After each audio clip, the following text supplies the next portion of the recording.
Good morning, students. Today we would be discussing about the muscles of mastication. Now these are very important muscles because they play a part in movement of the mandible, in movement of the temporomandibular joint, and thereby they help in performing various functions like chewing of food, talking.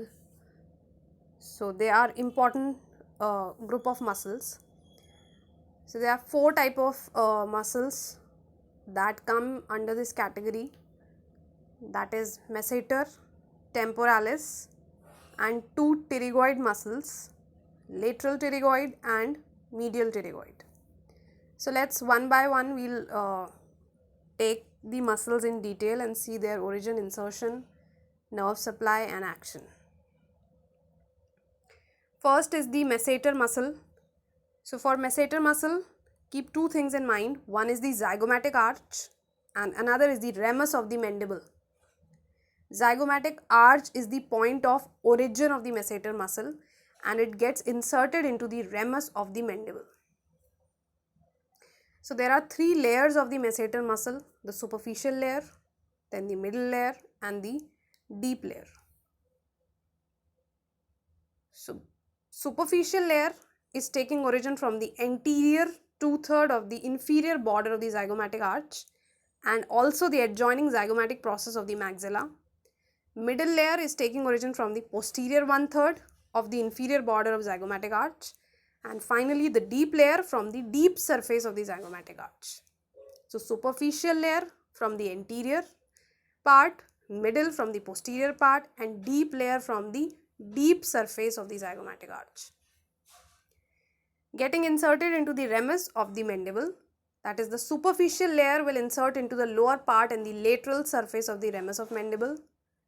Middle, because it is middle is also central, so it takes insertion, it gets inserted into the central part of the ramus of the mandible, and finally the deep layer gets inserted into the remaining portion of the ramus of the mandible. So in this figure you can see here, this is the masseter muscle. This one here is the masseter muscle. This is zygomatic arch. This is the ramus of the mandible. So it takes origin from the zygomatic arch and gets inserted into the ramus of the mandible. This portion is referred to as the ramus of the mandible. This entire portion is the ramus. This portion is the ramus of the mandible. This is the body and these two are the ramus of the mandible.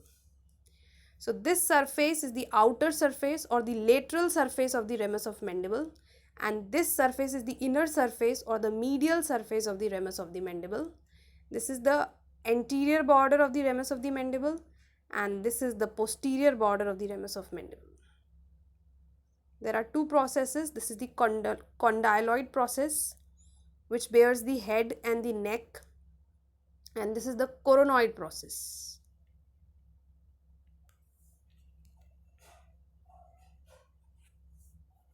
So this is the zygomatic process, adjoining zygomatic process of the maxilla, from which the superficial layer takes origin.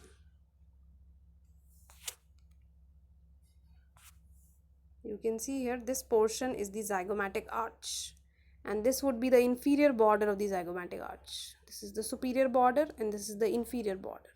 So the muscle takes origin from this and gets inserted here into the ramus of the mandible, that is the lower part and the lateral surface of the ramus of the mandible. So you can see here, taking origin from the zygomatic arch, getting inserted into the lower part of the lateral surface of the ramus of the mandible. And this is the inferior border.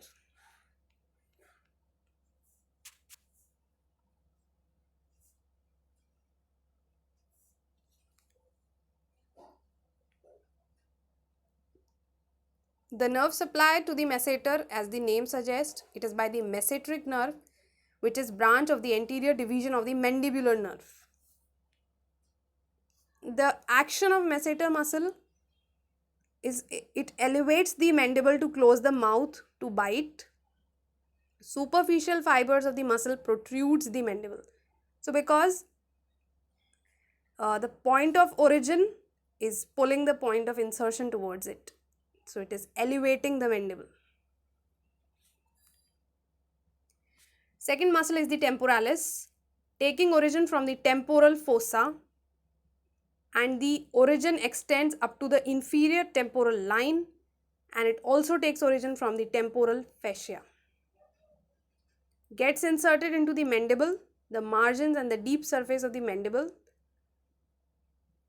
margins and the deep surface of the coronoid process, and the anterior border of the ramus of the mandible.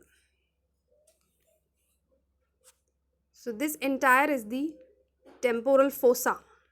This is the temporal fossa. So it is from this portion that the temporalis takes origin, and the origin extends up to the inferior temporal line. We have already seen in our previous videos that there are two lines on this temporal portion of the skull bone. So we have a superior and then an inferior temporal line. So the origin of the temporalis muscle, it extends only up to the inferior temporal line. And it gets inserted here in this coronoid process, and also in the anterior border of the ramus of the mandible. So you can see here in this figure, this muscle in green here is the temporalis muscle. It is taking origin from this temporal fossa here, and also from the temporal fascia, and then it goes down and gets inserted into this coronoid process, deep to this coronoid process, and also to the anterior border of the ramus of the mandible. Nerve supply is by the, as the name is suggesting, because it is temporalis muscle. So the nerve that is supplying is the deep temporal branch of the anterior division of the mandibular nerve. So the main nerve is the mandibular nerve, and wherever it is supplying, to whichever muscle it is supplying, it gets its name from there. That is, if it is supplying masseter, the name is masseteric nerve. If it is supplying the temporalis muscle, the name is deep temporal branch of the anterior division of the mandibular nerve. Action is, it also elevates the mandible. Again, the point of origin is pulling the point of insertion towards it. So it is elevating the mandible. The posterior fibers, they help to retract the protruded mandible. So it is a retractor of the mandible. It retracts, it pulls the mandible back, because it is, the muscle is somewhere located to the back side then the mandible. So it is pulling the mandible towards it, it is retracting the mandible, and it also helps in the side to side in the grinding movements. Next muscle of mastication is the lateral pterygoid muscle. This muscle takes origin, it actually has two parts, that is an upper head and a lower head, and it takes origin from the sphenoid bone and gets inserted into the articular disc of the temporomandibular joint and the pterygoid fovea on the mandible. So first, the origin. The upper head of the lateral pterygoid is taking origin from the infratemporal crest of the greater wing of the sphenoid bone. It is getting inserted into the temporomandibular joint, that is the anterior margin of the articular disc and the capsule. So if you see here in the figure, below the temporal bone, below this bone there is an elevation, there is a crest, a linear elevation, and this is referred to as the infratemporal crest because it is located below the temporal bone. So it is referred to as infratemporal, and because it is a linear elevation, it is referred to as crest. So from here, the upper head of the lateral pterygoid muscle is taking origin, and it gets inserted into this temporomandibular joint. This is the temporomandibular joint. So it gets inserted into the articular disc, that is the anterior margin of the articular disc and the capsule. So this is the origin of the upper head, and this is the insertion of the upper head.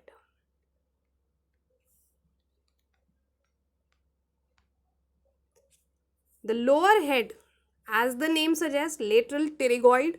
So it is, the lower head is taking origin from the lateral pterygoid plate, which is present on the sphenoid bone. So because this muscle is lateral, it takes origin from the lateral surface of the lateral pterygoid plate. There are two pterygoid plates, lateral and medial. When we are talking about muscles of mastication, we are only concerned with the lateral pterygoid plate.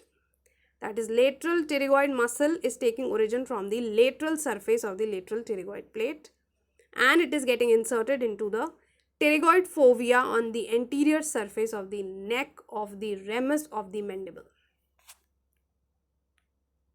So if you see here in this figure, this is the basal view, norma basalis of the skull bone, and this in red here is the sphenoid bone. These are the two plates present on the sphenoid bone. This is the medial pterygoid plate and this is the lateral pterygoid plate. So this muscle, the lateral pterygoid, is taking origin from the lateral surface, that is this surface, lateral surface of the lateral pterygoid plate.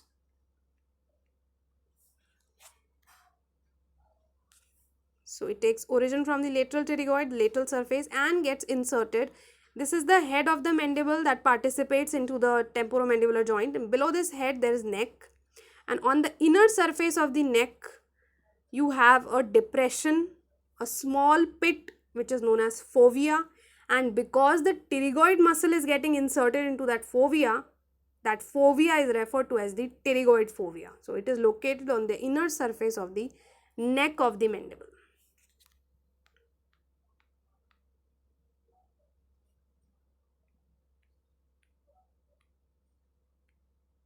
All these figures, they are basically trying to show the origin. This is lateral pterygoid muscle, the upper head taking origin from the, you can see here, this is temporal bone, and this is the infratemporal crest, and getting inserted into the articular disc of the temporomandibular joint. This portion is the lateral pterygoid plate. From the lateral surface of the lateral pterygoid plate, the lower head is taking origin and it is getting inserted into the fovea present on the neck of the mandible. Again, this is isolated sphenoid bone, and the two plates, the medial pterygoid and the lateral pterygoid. This is highlighted sphenoid bone in the basal view of the skull bone. These are the two plates. Lateral pterygoid muscle is supplied directly from the branch, the anterior division of the mandibular nerve. The action is, it depresses the mandible, that is, it helps in opening the mouth along with the suprahyoid group of muscles. So it takes assistance from the suprahyoid muscles as well. It helps in protruding the mandible, and we have already studied in the temporomandibular joint the movements of the temporomandibular joint. That is, when the chin is moving to the left side, the right side pterygoid muscles, that is the right lateral pterygoid and right medial pterygoid, turn the chin to the left side, and it is vice versa. The left lateral pterygoid and left medial pterygoid will turn it to the right side.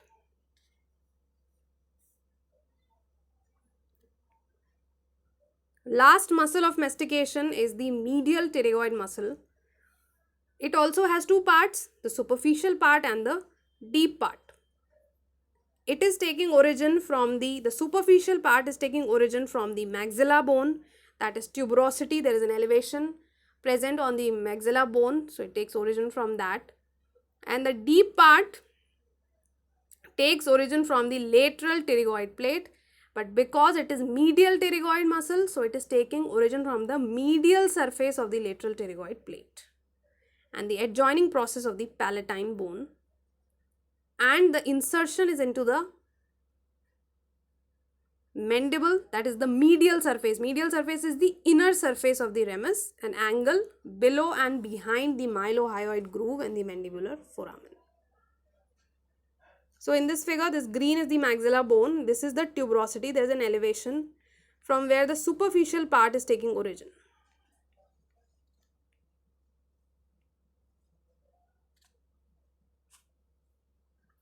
And the deep part, it takes origin from the medial side of the lateral pterygoid plate. So this is lateral pterygoid plate and this is the medial side of the lateral pterygoid plate, and the deep part is taking origin and getting inserted into the this portion is the ramus of the mandible. This portion is ramus of the mandible and it is getting inserted into the medial part, the medial surface of the ramus and the angle. This is the angle where the body turns to form the ramus. This turn is the angle, so it gets inserted into the angle,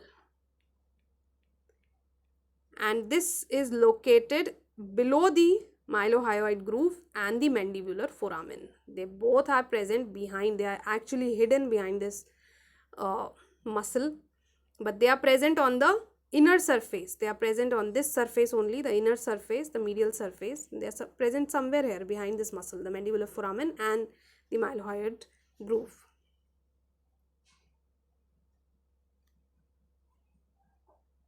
So the two parts of the muscle, the superficial part and the deep part.